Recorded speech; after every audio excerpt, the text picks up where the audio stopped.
en ese cuadrito que les he mostrado de secuencia rápida de intubación endotraqueal, se usaba bloqueantes musculares, ¿no? No tienen el efecto analgésico, pues, es que digamos le duele y ponle rocuronio, ¿no? Que puede pasar en algunos casos, ¿no? Como el COVID, algunos profesionales usaban como analgésico, no era, también produce parálisis y presión respiratoria. Este sí, si te pone una ampolla, o sea, dejan de respirar y te mueres.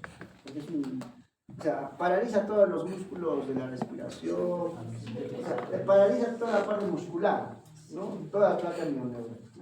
Los más usados, rocuronio, becuronio. Se puede usar en ampollas, como en la inducción rápida, ¿no? Después de intubación rápida. Se usa rocuronio justamente para que el paciente no, o sea, no haga esto, ¿no? No haga esto y se retire. Normal se deje intubar, ¿no? Usamos rocuronio bastante. Cardiotoxicidad poca en realidad, es más cardioestable, poca en realidad, pero sí hay. ¿Qué más? Estos bloqueantes neuromusculares o rocuronio destrozan prácticamente la placa mioneural. Por ejemplo, los pacientes en UCI hemos usado rocuronio. El rocuronio antes no se usaba. Con la pandemia se ha empezado a usar bastante, más de uso de anestesiología. Hemos usado tanta cantidad de rocuronio que los pacientes terminaban o despertaban como cuadriparéticos, o sea, no se movían o movían a lo mucho sus manitos, sus piecitos, nada más, porque destroza la placa neuronal, es lo que es neuromuscular.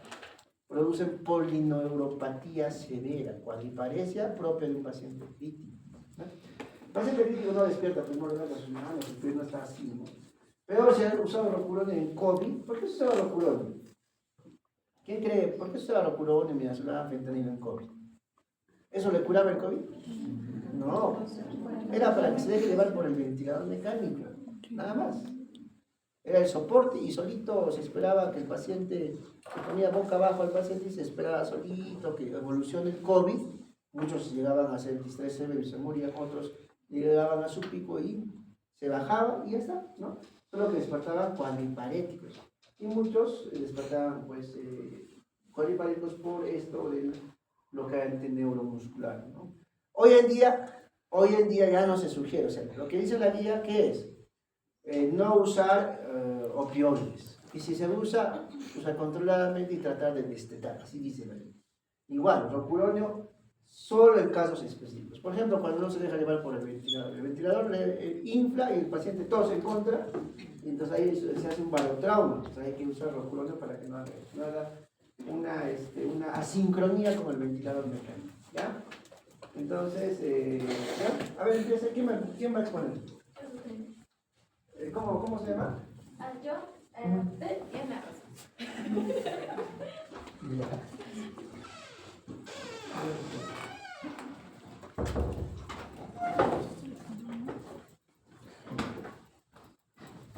Diana Rosa, ¿no? Sí, doctor. A ver, empiece. Ya, doctor, buenas tardes, compañeros, buenas tardes. En esta ocasión vamos a hablar sobre los bloqueadores neuromusculares. Bueno, vamos a ver tres tipos y vamos a comenzar primero como tal. En realidad, esto, como tiene el título, bloqueadores neuromusculares, solo engloba un tipo de fármacos. Aparte de esto, vamos a ver otros dos tipos que no necesariamente son bloqueadores de fármacos, sino que actúan diferente, tal vez bloqueando la unión neuromuscular o de otra manera. Pero como tal, primero veremos los bloqueadores neuromusculares. Para poder entender cómo actúan estos bloqueadores neuromusculares, tenemos que ver lo que es el receptor nicotina, los receptores nicotínicos de acetilcolina. Entonces, ¿cómo actúan estos bloqueadores neuromusculares? Pues, Marcia, te explico un poquito.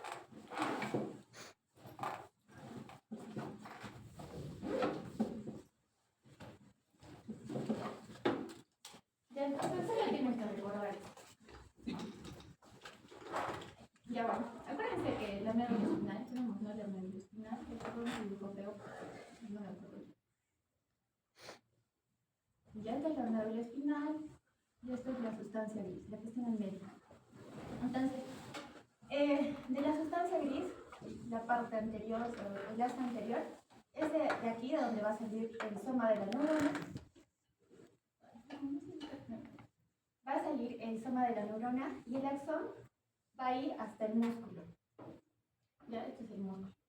Entonces ese axoncito va a llegar al músculo y ahí va a soltar todos esos neurotransmisores, como es la acetilcolina, por ejemplo, para que pueda contraerse este músculo. Pero en este músculo, exactamente para los bloqueadores neurotransmisores, para los bloqueadores neuromusculares, en la placa motora van a haber receptores de acetilcolina. Y que al recepcionar, por ejemplo, receptores de acetilcolina. Entonces, cuando estos receptores de acetilcolina van a agarrar la acetilcolina, es cuando recién se va a producir toda la cascada para que haya una contracción muscular. Entonces, estos bloqueadores neuromusculares, por ejemplo, alguno de ellos va a competir para unirse a ese receptor de acetilcolina. Alguno de ellos va a ser igual que la acetilcolina y va a también producir una contracción muscular, pero vamos a explicar poco a poco. Ya. Entonces, eso quería que se acuerden. Entonces, ¿qué son los receptores nicotínicos de acetilcolina? Son básicamente mediadores de la neurotransmisión postsináptica en la unión neuromuscular, como les decía. Y estos van a modular la liberación de neurotransmisores desde los sitios presinápticos. O sea, como les decía, van a modular la entrada de acetilcolina para que se pueda contraer el músculo. ¿Ya? ¿Cuál es la estructura de los receptores nicotínicos? Estos van a ser pentámeros porque van a estar compuestos por 5 subunidades. Subunidad alfa-nicotínica, no alfa-nicotínica, la subunidad 5-HT, que es la serotonina, de serotonina, la subunidad alfa-GABA y la subunidad alfa-glicina. Y toda esta estructura va a estar, podría decir, en la parte central va a tener lo que serían dominios transmembranos, que son de TM1, TM2, TM3 y TM4. Se dice que el TM3 y TM4 están en mayor cantidad, pero que el dominio TM2 es la que forma como tal el canal iónico. ¿Por qué? Porque, bueno, ya vamos a explicarlo acá. Ya, entonces, ¿qué pasa? Que, como les decía, al llegar como tal la acetilcolina hacia lo que sería la placa motora, porque estos bloqueadores neuromusculares actúan en la placa motora, pues es ahí donde la acetilcolina sale, ¿no? a la hendidura sináptica, y de la hendidura sináptica ellas bajan hacia lo que serían los receptores de acetilcolina que están como tal en la placa motora del músculo. Entonces, es ahí cuando la acetilcolina se une a lo que serían los sitios de recepción de estos receptores nicotínicos, que básicamente son los alfa. En los alfa es donde se van a unir esa acetilcolina, en los dos lados, y ahí tienen que estar a la misma vez. Entonces, se une la acetilcolina tanto en el alfa 1 como en el otro lado también al alfa 1, y cuando se une la acetilcolina a este receptor nicotínico, este es el receptor nicotínico, es ahí donde se abren canales iónicos. Entonces, si se abren canales iónicos, básicamente va a haber paso de calcio, va a haber salida de potasio y también paso de sodio. Entonces, ¿esto qué va a hacer? Que se produzca una contracción muscular como tal. Ya, es lo mismo acá, ¿no? Se unen este es el receptor nicotínico. El receptor nicotínico como tal tiene sus dominios, y es ahí donde en los dominios de alfa se van a unir los receptores, o bueno, se van a unir como tal la acetilcolina en los dos a la misma vez. Y al unirse, lo mismo, ¿no? Abren el canal iónico y pasa calcio y sodio y sale potasio, y es donde se activa, ¿no? O bueno, pasa lo que es la despolarización, la contracción muscular y es la fisiología como tal. Algo importante es que, por ejemplo, nosotros, en adultos, decirlo así, las unidades que más predominan en nosotros son la alfa, la beta, sí, sobre todo es alfa, beta y delta. Y a nivel del feto, en los fetitos, está más lo que es esto, gamma, ¿ya? Eso es importante. Ya. Entonces, ¿qué tipos de bloqueantes neuromusculares vamos a tener? Vamos a tener dos tipos, los que son no despolarizantes y despolarizantes. O tienen otro nombre también. Los despolarizantes también se conocen como no competitivos, porque estos, como tal, no van a competir para unirse a lo que serían esos sitios de recepción de acetilcolina, sino que ellos se parecen a la acetilcolina y es como, por ejemplo, la succinilcolina es un despolarizante o no competitivo, porque nos dicen que la succinilcolina es como si fuera una acetilcolina, literalmente. O sea, no está compitiendo por llegar al receptor, sino que es como si ella fuera, ¿no? Su cabecita dice, yo soy acetilcolina y simplemente voy y me uno, ya está, solo así. Esos son los despolarizantes o no competitivos. Y después tenemos a los no despolarizantes o competitivos. Estos no se parecen como tal a la acetilcolina, simplemente tienen otro tipo de forma. ¿Ya? La cuestión es que estos sí van a competir para unirse a este receptor de acetilcolina, ¿ya? Por eso es que se les llama no despolarizantes o competitivos. Dentro de ellos tenemos, por ejemplo, los aminoesteroides, como el pancuronio, el rocuronio, el pecuronio, el tripecuronio, y los benzilizotinoidinas, que es el atracurio, cisatracurio, vivacurio, doxacurio y de tubocurarino. Esto es importante, esta clasificación está bonita.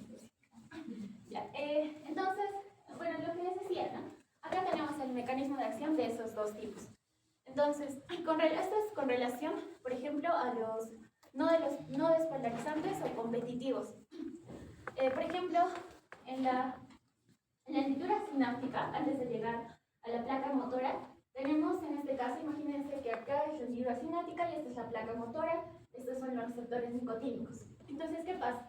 Acá tenemos la acetilcolina y este amarillito, el color amarillo es el bloqueador no despolarizante competitivo.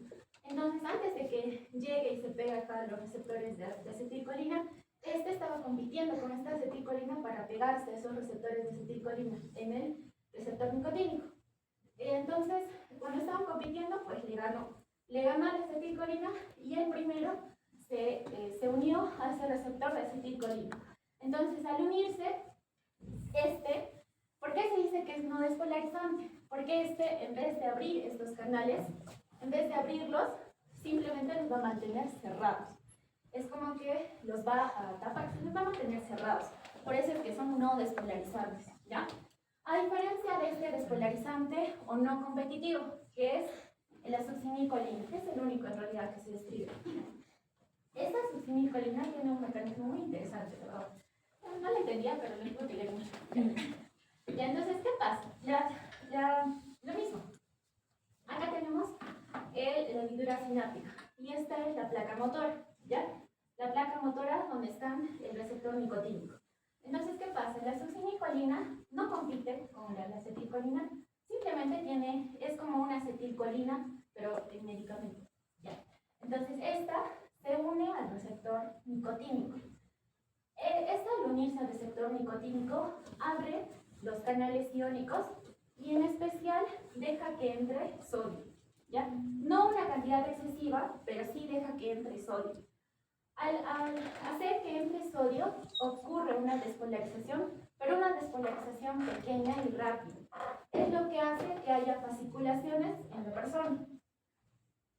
Después de esto, pasamos a la fase 1, que es la despolarización mantenida. Esta succinilcolina, ¿por qué hace una despolarización mantenida? Porque es un medicamento, a diferencia de esta acetilcolina, que es algo de nuestro cuerpo. Entonces, ¿qué pasa? Si está en nuestro cuerpo eso, obviamente el cuerpo ya ha creado una enzima para que la degrade cuando lleve su función a cabo. En este caso, cuando la acetilcolina normalmente ingresa y hace toda su función de abrir los canales y despolarizarlos, después de eso es eliminada por una enzima que es la acetilcolinesterasa, ¿ya? Entonces ella simplemente se muere y la despolarización para y de nuevo la célula se vuelve a repolarizar y está tranquilita, ¿ya? Pero ¿qué pasa en este caso de la succinilcolina? La succinilcolina entra, como tal, no tiene una enzima que la degrade rápidamente como la acetilcolina. Simplemente está un tiempo ahí. ¿Y despolariza la placa motora, no se repolariza, se mantiene despolarizada. Por eso es que dice despolarización mantenida, porque no hay una enzima que la degrade como tal, ¿ya? Entonces, no se pueden generar nuevos potenciales de acción cuando ésta sigue despolarizada. Por eso es que en ese caso tenemos, después de la fase de las fasciculaciones, tenemos la fase 1, donde hay una parálisis plástica, ¿ya? En el paciente. Ya. Después de un tiempo, esta succinilcolina se va a desensibilizar. O sea, poco a poco, como es un fármaco, entonces poco a poco se va a desensibilizar a través de una enzima que viene del hígado. No me acuerdo, pero vamos a hablar de esto. Era no me acuerdo, ahorita les dije. Pero es una enzima que se sintetiza. Ajá, butilcolinesterasa, gracias. Es una enzima que se sintetiza en el hígado y cuando ve que la succinilcolina ahí está haciendo todo su trabajo ahí, viene y dice ya, te voy a eliminar, y le elimina recién. Pero eso es durante un tiempo, o sea, tiene que pasar un tiempo para que recién le elimine. Por eso es que al desensibilizarse la succinilcolina por esa enzima que viene del hígado, pasamos a la fase 2. Cuando esta se desensibiliza y es como decir, sale como tal ya del receptor nicotínico, básicamente nosotros diríamos, ¿no? Ya, si se ha ido la succinilcolina, entonces va a venir la acetilcolina y de nuevo va a funcionar todo normal. Pero lo malo es que no pasa eso, porque la succinilcolina es como que lo deja traumadito, el receptor nicotínico, y como que lo deja ahí durmiendo literalmente para que no agarre de nuevo la acetilcolina y no cumpla su función. Por eso es que en esa fase los receptores nicotínicos se desensibilizan y hay una parálisis flácida sostenida. Ya espero que me hayan entendido. Entonces, si así he entendido esto, voy a entender todo lo demás. ¿Ya? ¿Tiene alguna pregunta? Ya. Sí, ya. Ya.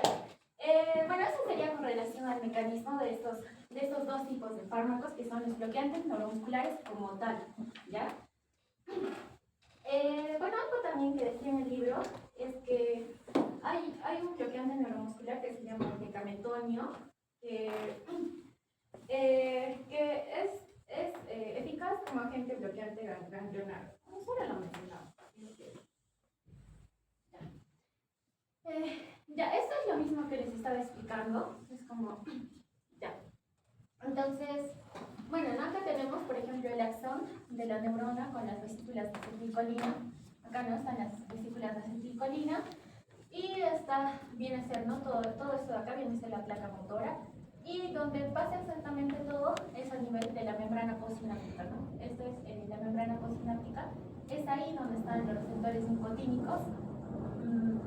Y como les venía diciendo anteriormente, es ya todo su mecanismo de acción, ¿no? Por ejemplo, les decía, ¿no?, que la succinilcolina va a actuar a nivel de la despolarización, ¿no? Va a mantener esa despolarización, por eso es que va a causar esas parálisis, esas fasciculaciones, etc. ¿Ya? Es como un resumen. Ya, y bueno,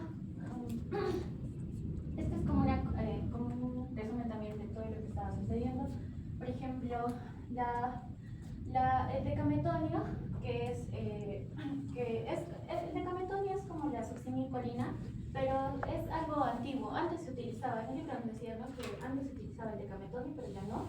Es un medicamento antiguo que también induce, ¿no?, la despolarización parcial y persistente, como la succinilcolina.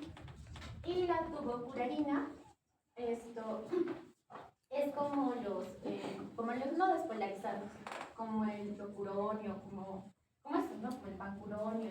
También es una clase de esos no despolarizantes que llevan un umbral elevado de acetilcolina, pero estos no despolarizan, ¿ya? Es un bueno, y esta es una comparación de las fases que hacemos con la succinilcolina. En la fase 1 van a haber fasciculaciones y parálisis flácida, ¿ya? Y en la fase 2 va a haber parálisis flácida, pero sostenida, ¿ya? Ya. Ya. Ya. Ya, entonces, ya. Como el doctor lo decía también, bloqueantes neuromusculares sobre todo se utilizan para procedimientos que se tienen que hacer de manera rápida. Por ejemplo, te llega tu paciente y que está, no sé, está, digamos, ¿no? Pérdida de conciencia, no sé, necesitas cuidar la vía aérea, no siempre los pacientes tienen que cuidar la vía aérea, entonces tienen que poner un tubo para que haya oxígeno, etc. Entonces, para que tú puedas insertar, por ejemplo, si tubo endotraqueal, etc., tienes que utilizar, en parte, o bueno, se utilizan estos bloqueantes neuromusculares. ¿Por qué? Porque tú, sobre todo se utilizan de forma intravenosa. Cuando tú, ya, acá no, le inyectas ese bloqueante neuromuscular, ¿qué va a pasar? Va a pasar una parálisis como tal de los músculos. O bueno, estos músculos ya no se van a contraer. Entonces, primero va a comenzar con los músculos más pequeños, o sea, ya no se van a poder contraer, y después ya con los músculos más grandes, como el diafragma. Por eso es que a las finales también puede producir una depresión respiratoria, porque también actúa en realidad en todos los músculos, ¿no? Como les decía, en todos los músculos, o sea, imagínense. Entonces, el diafragma obviamente también es un músculo, es el músculo más importante, inspiratorio. Entonces, si nuestro diafragma no funciona y tampoco los intercostales o los músculos inspiratorios, pues va a causar una depresión inspiratoria. Por eso es que se utiliza con cuidado, como el doctor lo decía, y a veces no se utiliza. ¿Ya? Por ejemplo, también nos hablaba sobre la succinilcolina, que está darla por vía endovenosa.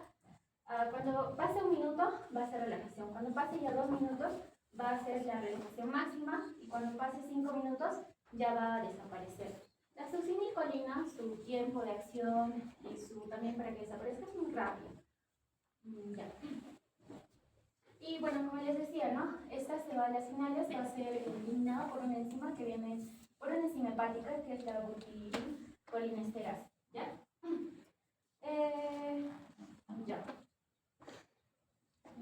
A ver, pasamos acá. Efectos, ya, ahora, hablando como tal de los efectos adversos que tiene el sistema nervioso y de los ganglios, vamos a ver, por ejemplo, estos, la tubocurarina va a producir un bloqueo parcial de lo que sería el sistema nervioso autónomo y de la médula suprarrenal, lo que va a llevar a una disminución de la presión arterial y taquicardia, ¿ya? El pancuronio va a producir menos bloqueo ganglionar, el atracurio, bencuronio, doxacurio y procuronio va a producir menos bloqueo ganglionar. La succinilcolina rara vez produce bloqueos ganglionares, ¿ya?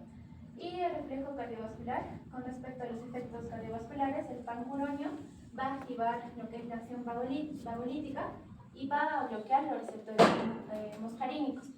Por tanto, al bloquear los receptores muscarínicos, como no sé si se acuerdan, pero los receptores muscarínicos están en la vía parasimpática. Entonces, si tú bloqueas los receptores muscarínicos que están en la vía parasimpática, los cuales disminuyen la presión, disminuyen la frecuencia cardíaca, pues va a actuar la parte simpática. Por eso es que va a haber taquicardia. Y la succinilcolina va a estimular al ganglio vagal. Por eso es que si estimula el ganglio vagal, que es parasimpático, pues va a producir bradicardia, ¿ya? Y también estimula los ganglios simpáticos, los cuales van a producir, si es simpático, hipertensión y taquicardia. Solo por la simulación. Ya. Bueno, esto es más sobre la farmacología de estos medicamentos. Por ejemplo, con relación a la absorción, estos se van a absorber sobre todo en la parte, se van a absorber más cuando, de forma gastrointestinal, perdón, ¿ya? Y en realidad, para un inicio rápido, lo puedes hacer de forma intravenosa, pero también lo puedes hacer de forma intramuscular, ya la forma más adecuada. Pero si tú quieres hacer un inicio rápido, ahí ponerle, entubar a tu paciente, etc., entonces lo haces de forma endovenosa o intravenosa, ya que es más rápido. Ya. Ya no es tan importante. Con relación a la distribución, los fármacos de acción prolongada, como la tubocurarina y el pancuronio, van a tener un bloqueo que disminuye 30 minutos después de su redistribución. Y muchas dosis, ya cuando le das mucha dosis de estos medicamentos, los tejidos se van a saturar, es lo que nos decía. Por ende va a haber disminución de la redistribución de los tejidos, ¿ya? Y con relación al metabolismo y excreción, generalmente se van a metabolizar por el hígado y se van a excretar, por ejemplo, en el caso del atracurio, se van a degradar espontáneamente en el plasma y a lo que se conoce eliminación de Hoffmann. No sé si es Hoffmann, ¿ya? La eliminación de Hoffmann es básicamente una degradación a nivel del plasma.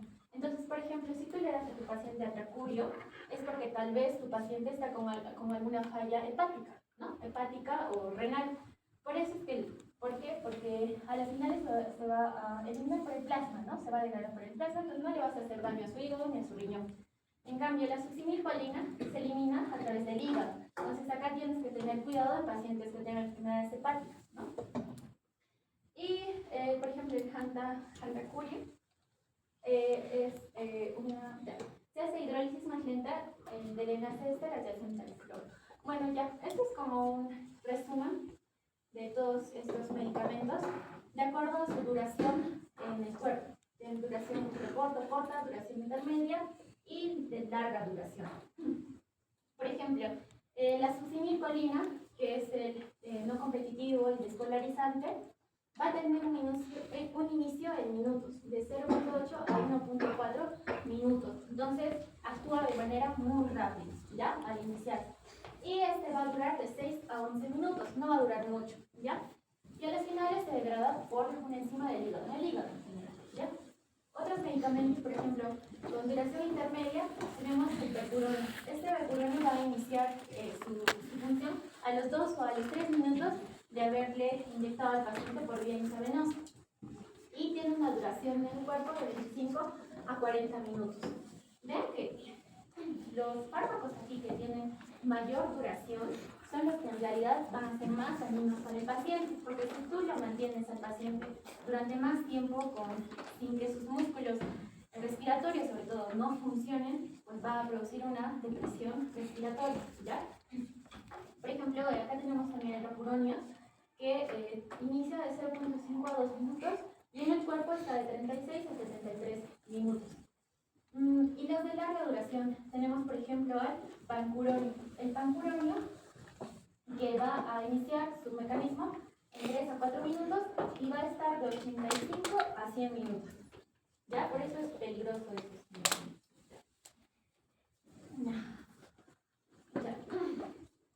ya, entonces, ¿cómo debemos elegir qué medicamento darle al paciente o administrarle al paciente?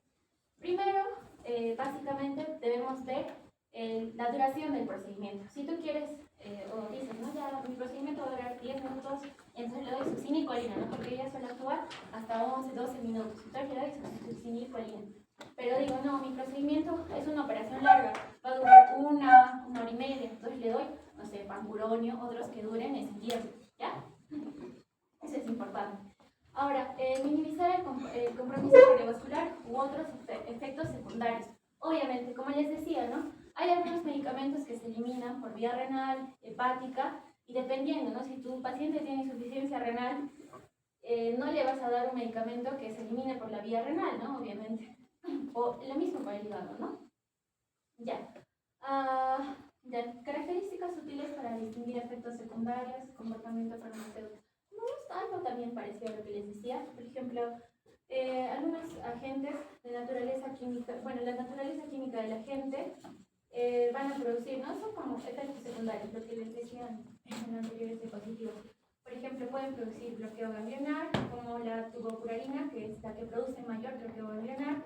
Pueden producir bloqueos de la escolta vagal, como el pancuronio, y por eso va a haber una taquicardia.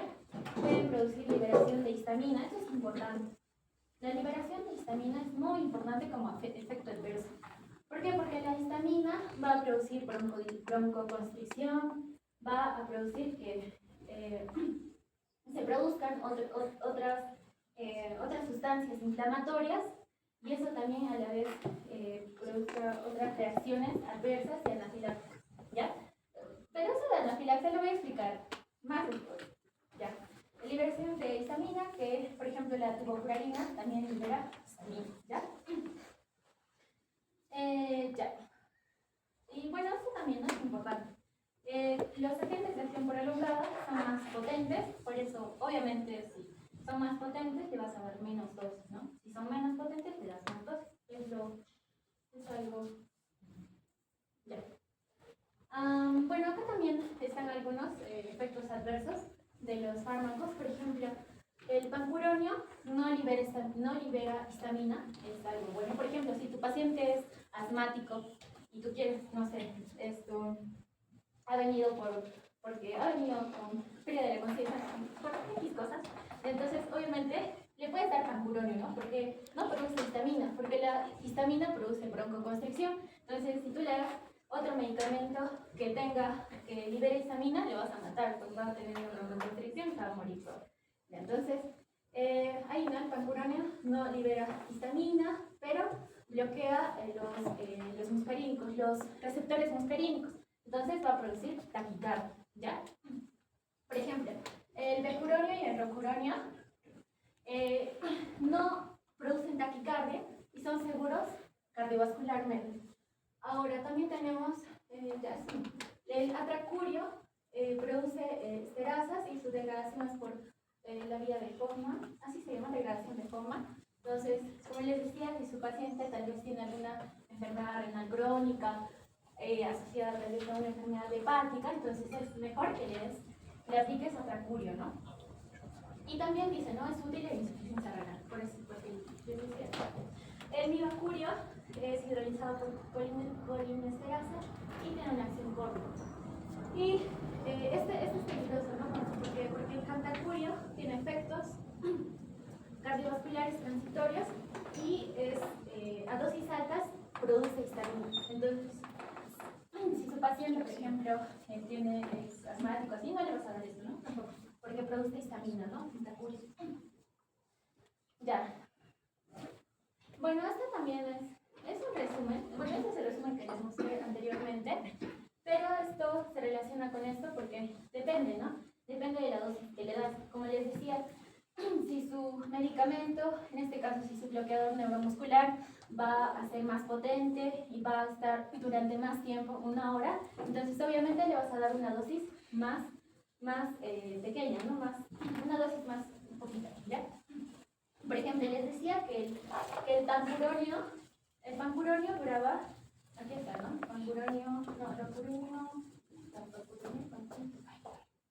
El pancuronio duraba de 85 a 100 minutos. Entonces, como dura bastante tiempo, entonces le vas a dar una dosis poquita. ¿Cuánto le vas a dar? Iniciación de dosis de 0,04 a 0,1 miligramos por decilitro, ¿ya? Por vía intravenosa, solo 0,01 miligramos por kilogramo, ¿ya? Y si es en infusión continua, le vas a dar un microgramo por kilogramo por minuto, ¿ya? Por eso es que siempre hay que ver eso, ¿no? Sí, dependiendo del tiempo en que se va a eliminar esto, ¿no? Y su duración también, le vas a dar esa dosis, ¿ya? Bueno, en la succinilcolina también, ¿no? Iniciación de dosis de 0,3 a 1 miligramo por kilogramo, de vía intravenosa 0,04 a 0,07. Y bueno, acá también podemos ver de todo, ¿no? Ahí está. El rocuronio también, ¿no? 0,45 a 1,2 miligramos por kilogramo, y si es vía endovenosa, 0,1 a 0,2 miligramos por kilogramo, ¿ya? Y así hay más, pueden estar realizando esto sobre la dosis. Ya. Ya, entonces, ¿cuál es su principal uso clínico de estos medicamentos bloqueadores neuromusculares? Pues, básicamente, como les decía, se van a utilizar para que los músculos no se contraigan, ¿ya? Entonces, ¿para qué nos ayudaría? Por ejemplo, para cuando queremos hacer una intubación endotraqueal, una laringoscopía, una broncoscopía, una esofagoscopía. Entonces, en estos casos, podemos administrarle uno de estos medicamentos y así entrar más fácilmente a la vía aérea o a diferentes vías, ¿ya? Ya. Déjame acercar. Ya. Esto también, ¿no? Por tanto, minimiza riesgos de depresión respiratoria, cardiovascular, a corta recuperación para anestésica. estos medicamentos están asociados a anestésicos, pueden minimizar el riesgo de depresión respiratoria y cardiovascular y acortar la recuperación post-anestésica. La administración, bueno, también les digo, ¿no? Puede ser intravenosa, intramuscular, dependiendo de lo que quieres hacer, ¿no? Puede ser también en UCI, utilizan la infusión continua, ¿no? Porque, como decía el doctor, en realidad en UCI están todo el tiempo con ventilador mecánico, con su tubo. Entonces, para que tú lo mantengas relajado, para que mantengas esos músculos relajados y no se contraigan, pues vas a tener que infundirle, ¿ya? Por eso es que se utiliza en UCI, de forma continua, ¿ya? Ya. Ya eso es también como un resumen de los medicamentos como tal. Bueno, acá tenemos, ¿no?, los bloqueadores neuromusculares, los competitivos o no despolarizantes y los despolarizantes, ¿no?, como la succinil,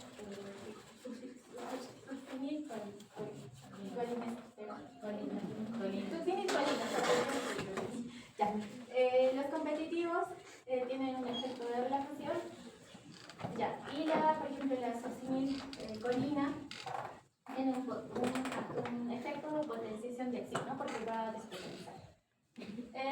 Bueno, acá también hay otros agentes como los anticolinesterosa. ¿Qué pasa cuando te excedes de la dosis de, por ejemplo, de succinilcolina o de pancurio o de todos esos bloqueadores neuromusculares? Pues se podría decir que para que saques de ese bloqueo que se está dando por estos bloqueantes neuromusculares, puedes utilizar la neostigmina. Es como un agente, como dice ahí, anticolinesterosa. ¿Qué pasa? La neostigmina básicamente va a hacer que se bloquee la eliminación de la acetilcolina, porque va a bloquear la enzima acetilcolinesterasa. Entonces no se va a eliminar la acetilcolina y va a haber bastante acetilcolina en la hendidura sináptica y los receptores nicotínicos van a coger esa acetilcolina y van a poder funcionar y contraerse de nuevo. Y es así como puedes tener un efecto reversible cuando tú les das, por ejemplo, una dosis alta de estos medicamentos. Porque como ya les dije, si no cuidan la parte respiratoria, los músculos inspiratorios, entonces su paciente puede terminar con una depresión respiratoria, ¿ya? Entonces un antídoto, entre comillas, podría ser una neostigmina, ¿no? La neostigmina, ¿ya? También los antagonistas muscarínicos pueden ayudar en la prevención de la bradicardia, ¿ya? Bueno, interacciones con otros medicamentos, por ejemplo, los antibióticos y los anestésicos inhalatorios, como tal, también van a producir un bloqueo neuromuscular. O sea, también están como que en esa función. Por eso es que no se les da tampoco con estos medicamentos, ¿no? Si tú quieres darle un bloqueo neuromuscular, no le puedes dar antibióticos ni anestésicos inhalatorios. Ya. Efectos adversos. Bueno, ya hemos hablado, pero hablamos más de esto. Ya, por ejemplo, pueden producir apnea prolongada. ¿Por qué apnea prolongada? Como les decía, estos bloqueantes neuromusculares van a bloquear o no van a hacer que se produzca la contracción de los músculos. Entonces, si el diafragma no se contrae, obviamente van a producir apnea prolongada. ¿Pero en qué caso? Sobre todo con la succinilcolina, porque la succinilcolina actúa de manera muy rápida. Entonces, esto hace que en un momento, cuando hay esa despolarización sostenida, el músculo no se contrae. Y es por eso donde ahí se produce esta apnea prolongada. También puede producir colapso cardiovascular, porque va a bloquear los receptores muscarínicos. Los receptores muscarínicos producen, ¿no?, lo que es... sí, está bien, va a bloquear los receptores muscarínicos. Ya lo vamos a explicar. Después también produce la hipotensión, porque la histamina es por culpa de la histamina. Yo por eso les decía, acuérdense de los medicamentos que producen histamina, porque estos producen, por ejemplo, hipotensión.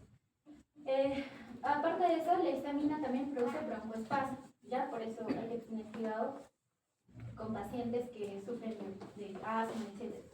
La histamina también produce eritemas y también la histamina está relacionada con la anafilaxia. Pero ya lo vamos a explicar ahorita. Todos estos vamos a explicarlo ¿ya? Ya.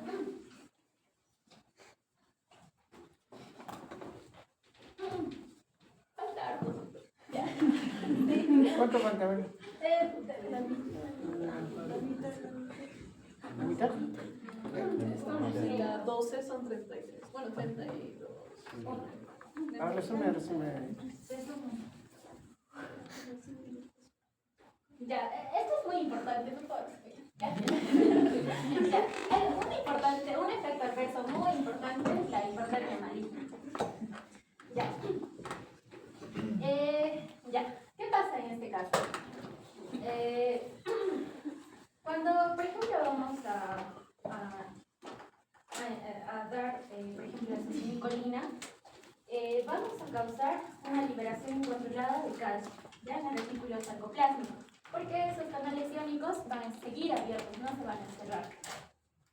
Esa liberación incontrolada de calcio va a producir que haya mayor contractura y rigidez muscular, va a haber producción excesiva de calor y un aumento del metabolismo muscular. Eso a las finales va a hacer que haya una hipertermia maligna, ¿ya? Se dice que cada 5 minutos que pasa sube 1 grado centígrado de la temperatura. También hay contractura y rigidez muscular, hay acidosis metabólica, taquicardia. Ya lo importante es, si utilizamos solo la succinilcolina, es poco probable que lleguemos a hipertermia maligna. Pero si lo juntamos con anestésicos halógenos, es muy probable de que lleguemos a tener una hipertermia maligna. ¿Y cuál es el tratamiento? Pues es el dantroleno que se administra de forma intravenosa. Este va a bloquear la liberación de calcio. Entonces, si bloqueo la liberación de calcio, ya no va a haber contractura, ya no va a haber producción excesiva de calor, ni nada de esto acá. Y obviamente ya no se va a producir hipertermia maligna, ¿ya? Y medidas complementarias, movimiento rápido, oxígeno y corrección con los vasos. Ya vamos a ver cada uno de ellos. Ya, parálisis respiratoria.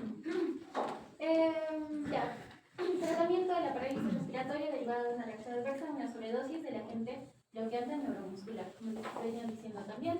Medidas iniciales, pues hay que utilizar una respiración artificial, mantenimiento de la vía aérea permeable, eso es importante. ¿Y cuál va a ser el objetivo de este tratamiento? Pues sostener al paciente hasta la recuperación de la respiración normal.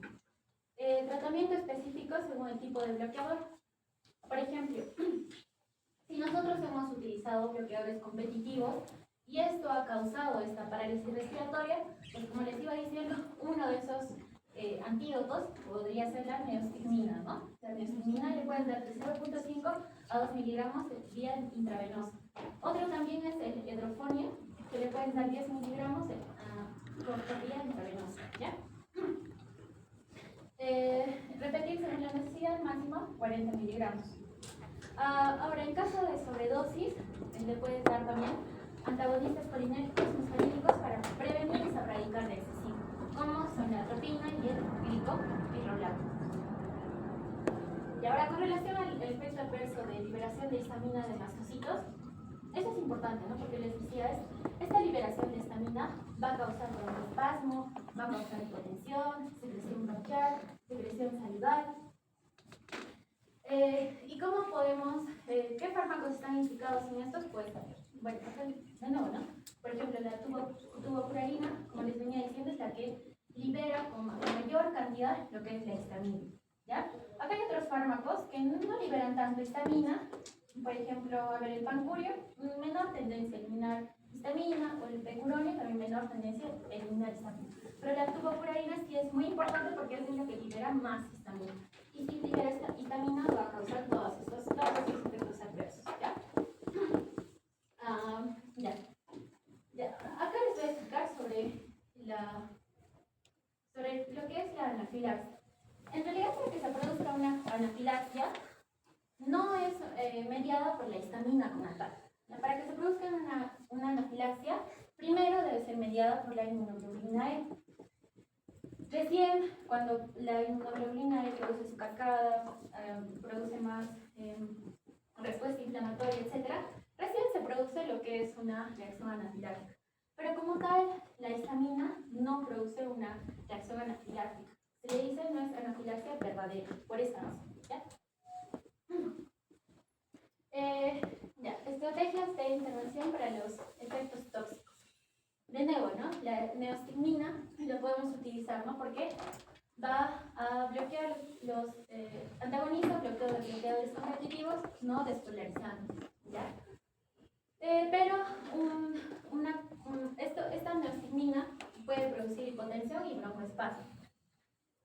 Ahora, también se pueden utilizar antihistamínicos, ¿no? Por ejemplo, estos pueden ser como la desloratadina, 5 miligramos, el pexopenadina, 120 miligramos, y la levocetirizina, 5 miligramos, ¿ya?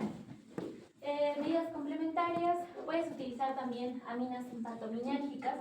Por ejemplo, en el caso de que utilices la neostigmina, puedes utilizar aminas simpatominérgicas, cosa que sube la presión, ya no va a haber hipotensión, y también ya no va a haber broncoespasmo, ¿ya? Va a haber un broncodilatador, va a ser un broncodilatador, ¿ya? Y también puedes utilizar la atropina o el glicopirrolato, ¿no?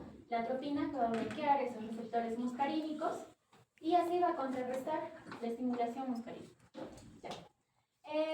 La reversión del bloqueo neuromuscular con subcapmadex. Este es un fármaco que va a tener también va a ayudar también a que los músculos tenemos que contraer, o sea, a revertir esa función de los bloqueadores neuromusculares, ¿ya?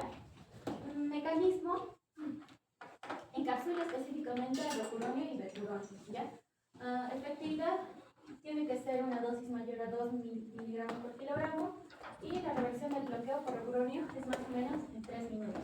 Sobre todo actúa en estos dos fármacos. Este fármaco, que es el subcapmadex, actúa sobre todo cuando le das al paciente rocuronio o becuronio, ¿ya? Si le das otro tipo de fármacos, probablemente no actúe como tal, como una ayuda, ¿ya? Efectos adversos de este puede producir disgeusia, alteración del gusto e hipersensibilidad, ¿no? ¿Ya? Este fármaco se va a eliminar por vía renal, por eso es que no le puedes dar, ¿no?, en pacientes que tengan insuficiencia renal, evitar su uso. ¿Ya?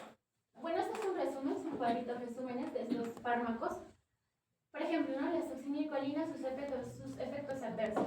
Puede producir paro respiratorio, bradicardia, hipotensión, hipercalemia, anafilaxia, hipertermia maligna, fasciculaciones, aumento en la presión intraocular y taquicardia.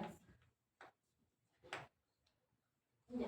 Por ejemplo, el atracurio puede producir bradicardia, hipotensión, paro respiratorio, liberación de histamina y anafilaxia.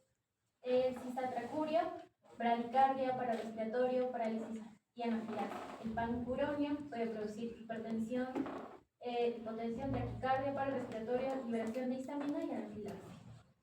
El rocuronio también, ¿no?, taquicardia, hipertensión, paro respiratorio, aumento de la resistencia vascular, orden de hipertensión, anafilaxia prolongada. El becuronio, paro respiratorio, anafilaxia, parálisis prolongada. Ya, eso sería todo con relación a los bloqueadores neuromusculares, ¿ya? Estos son fármacos bloqueadores neuromusculares. Ahora el que sigue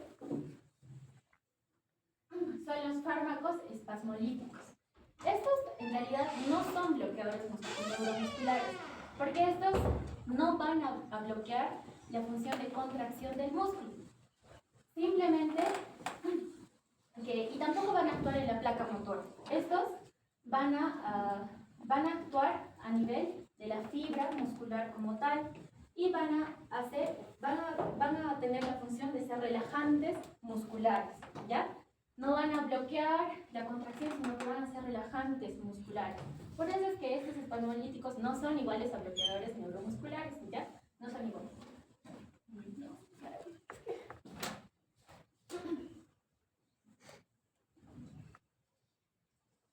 Falta la mitad, ya. Ya, entonces... A ver, avanza un poco espasmolítico. Esto ya no creo que esté. Está bien, está bien, está bien. O sea, eso ya hemos hablado, estos son fármacos que tienen, o sea, una parte de su acción es relajante muscular. Pero no es, digamos, no es que actúan a nivel de placa nervial. No tienen otro mecanismo. Pásalo, vamos a ver. Ya no digo esto. No, pásalo. Pásalo, siguiente, siguiente, eso ya hemos hecho. Vamos a ver. Siguiente.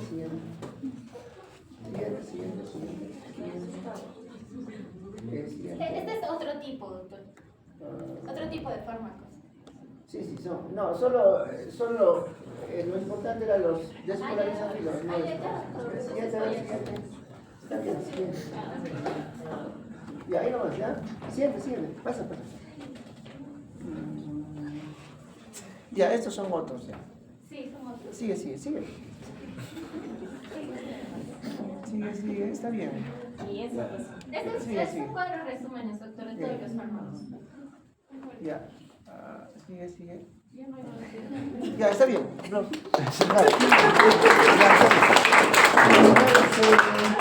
El tema era de bloqueantes neuromusculares. Ya está bien. ¿Qué ha pedido la doctora? Rosas. A ver, pon la carátula.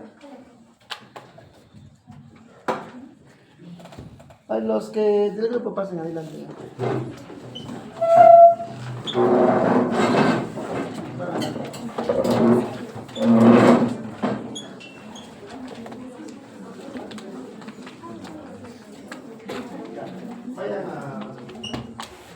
Vayan repasando.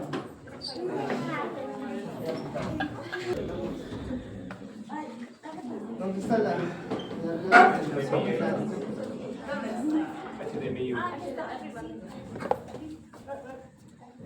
¿Está? ¿Uno?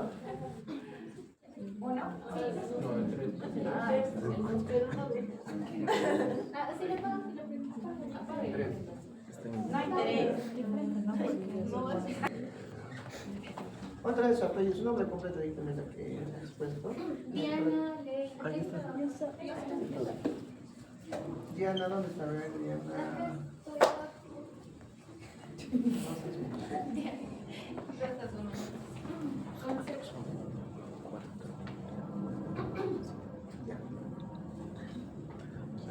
A ver, la doctora Maricielo Guamán Delgado, ¿está? Marcelo.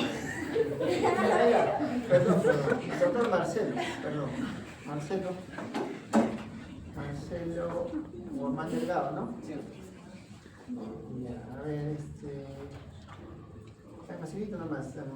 Dime el tiempo de acción del rocuronio.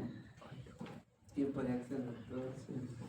El menaquilpancuronio se elimina por vía hepática. No, ¿cuánto es? No tiempo de acción. Tiempo de inicio de acción o tiempo de latencia. Desde que tú pones el fármaco hasta que inicia su acción. ¿Cuánto tiempo es? Desde que pongo el... Claro, ¿Cuánto dura la acción? No. Tiempo de inicio de acción. 36. Rocuronio. De 36 a... De 36 a 70 minutos. No. Otra pregunta. A ver, facilito. Dime 5 efectos adversos de los bloqueantes neuromusculares, así en general. Parálisis flácida. Ya, No puede largo tiempo.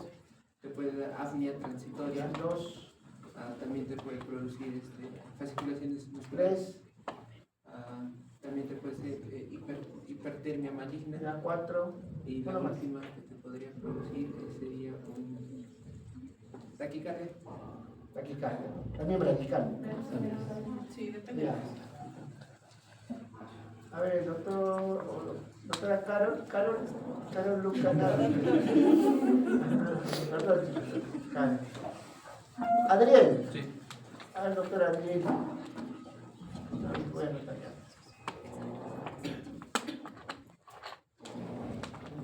Adriel Lucana Riquelme, ¿no? Sí, exacto. Igual, dime el tiempo de inicio de acción del rocuronio. Lo ha explicado vuestra compañera. 0.5 a 2 minutos, doctor. Ya, 0.5 a 2. O sea, desde que tú pones el rocuronio, tienes que esperar. ¿Cuánto? 0.5 a 2 minutos. 0. O sea, 30 segundos. Cuentas, 1, 2, 3 y esperas que... Es lo que se hace, se pone el rocuronio y el anestesiólogo, en caso de nosotros en música, esperamos un poquito, medio minuto, el anestesio se vuelve flácido, toda la región del músculo cervical, toda esta zona del cuello, se vuelve se relaja, ¿no? Y ya se puede intubar. En realidad los bloqueos neuromusculares son de uso hospitalario, no son de uso rutinario. O sea, no es que yo te ponga una ampolla y te va a producir solo apnea, no, va a ser depresión respiratoria, no vas a poder respirar y te vas a morir. En realidad muchos problemas legales también se deben al rocuronio. Ustedes saben que a la UCI, ya no sé si les he mencionado, acá hay todos los complicados, ¿no? De cirugía general, de neurocirugía, de ginecología, todos caen a la UCI. Y también caen los pacientes que se han complicado, o sea, no propiamente de una cirugía, sino de los anestésicos, ¿no? Por ejemplo, hace 3 meses tuvimos un paciente, que era fiscal todavía, de Quillabamba, que, bueno, el anestesiólogo entró para una sala de operaciones para colecistectomía, que es aparentemente rutinario, ¿no? No le lograron ni siquiera operar, le puso rocuronio y no lo pudo intubar. A veces no se puede intubar.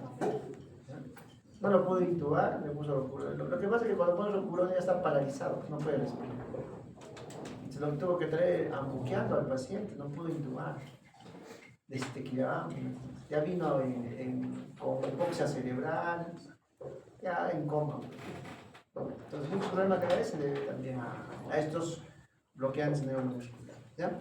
Hay otra pregunta para el doctor Adriel. Dime un bloqueante neuromuscular, solo uno, no despolarizante. Por ejemplo, está el atracurio, doctor. El Ya, atracurio. está bien, ¿no? Listo, siguiente, a ver qué más. A ver, ahora sí voy a leer. Medina Velasco, mejor por apellido. Medina Velasco. Soy yo. Doctora. Medina Rosely, ¿no? Sí, pero se saltó uno.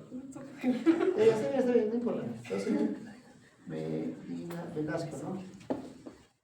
Ya, ¿cuál es el mecanismo de acción de los bloqueantes neuromusculares en general? Ya, bueno. Principalmente relacionados, ¿no?, con los receptores nicotínicos, se tienen que unir a la vez dos acetilcolinas en los sectores, bueno, en las subunidades alfa del receptor nicotínico, y al hacer esto pues va a permitir la apertura de los canales, ¿no?, permitiendo la entrada de lo que es el sodio, también en menor cantidad, pero a veces también el calcio y la salida del potasio. Más bien bloquea, creo, ¿no? La entrada del Bloqueándola, perdón, bloqueando, y generando ya. Otra inhibiendo la pregunta. contracción neuromuscular.